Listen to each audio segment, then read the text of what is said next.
Hoy quería hacer algo un poco diferente. En lugar de hacer el típico tutorial que siempre hago, contarte una historia un poco diferente. No sé si conocían a Mario Puzo. Es un escritor, bueno, fue un escritor que básicamente fue el que hizo las novelas del Padrino, las películas que tuvieron tanto éxito, mundialmente famosas, dirigidas por Francis Ford Coppola. Mario Puzo hizo básicamente la novela, en el 69 la publicó y fue un éxito inmediato. La realidad es que le estaba pasando hambre y lo hizo como un éxito comercial. Él no considera que es la mejor obra literaria que tiene, sin embargo, un antes y un después. Básicamente, antes de que se terminara de publicar la novela, Paramount compró los derechos por $90.000 o 80.000, me parece. Sin embargo, tenían ciertas situaciones complicadas porque no sabían cómo planificar la secuencia de cómo trasladar de lo que era la novela a las películas del cine. Es complicado un poco hacer eso. Para ponerlo de modo simple, hasta él mismo lidiaba con complicaciones porque no sabía bien, él nunca escribió guiones, él simplemente era un escritor y tenía miedo de cómo traspasar su novela, porque es complicado trasladar una novela a lo que es un guión de cine. No es lo mismo adaptar, no queda igual y hay que saber cómo adaptar de escena a escena, porque recuerden que un guión son acciones. Aunque seas escritor tenés que tener una cierta idea, tendrás que juntarte con alguien que sepa un poco. Él no se tenía confianza porque aparte de él cuando creó la novela, primero él venía de un trasfondo humilde y cuando la creó básicamente fue por un tema de comercial nomás. Él de nuevo no consideraba que fuera su mejor obra literaria. Para el estudio entonces de Paramount apareció Francis Ford Coppola, que en su momento era un director,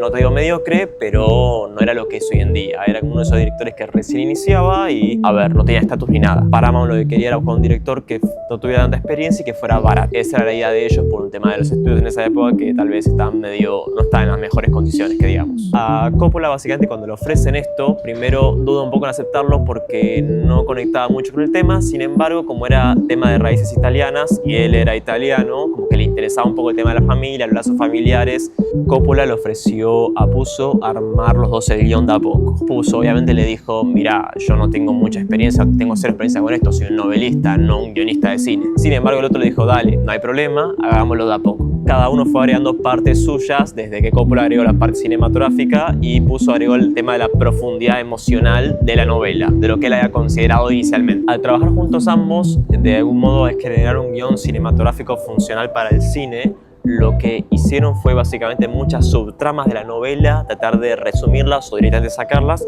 para dejar la trama principal, que era el tema de Michael Corleone, como era un joven distante en la familia, a ser el líder de la misma mafia, básicamente. Ambos estaban complicados porque por una parte el estudio de Paramount no confiaba en Coppola porque, bueno, no tenía mucha experiencia y lidiaba con eso, y por otra parte Puzo tenía miedo de decepcionar a sus fans literarios, ya que una obra literaria no es lo mismo que un guión de cine. En resumen, básicamente Paramount, cuando les dieron el palo de los guiones, los borradores, lo que hizo fue rechazarlos por un tema de que les parecía demasiado lentos. O sea, demasiado largas las historias, como que no llegaban a nada. Lo que hicieron básicamente fue, bueno, Coppola en su momento trató de defender cada escena.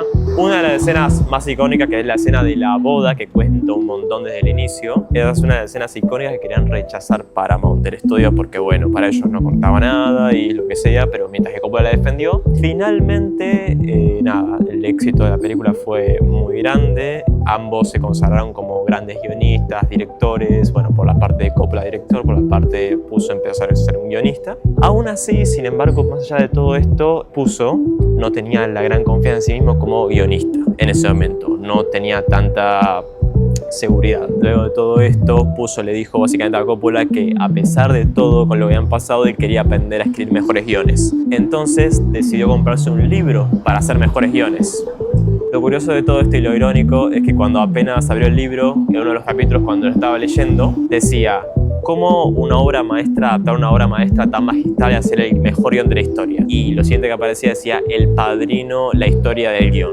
O sea, ¿esto qué quiere decir? Que básicamente Puzo no tenía confianza en sí mismo para contar historias y no sabía que su guión parecía el mejor guión adaptado de la historia. Esto es para que simplemente básicamente tengan un poco más de confianza en general en sus días, en sus vidas, sobre todo lo que hacen y escriben. Nada, simplemente quería contar esta historia para que sepan un poco. Díganme si la conocían, denle me gusta ahí.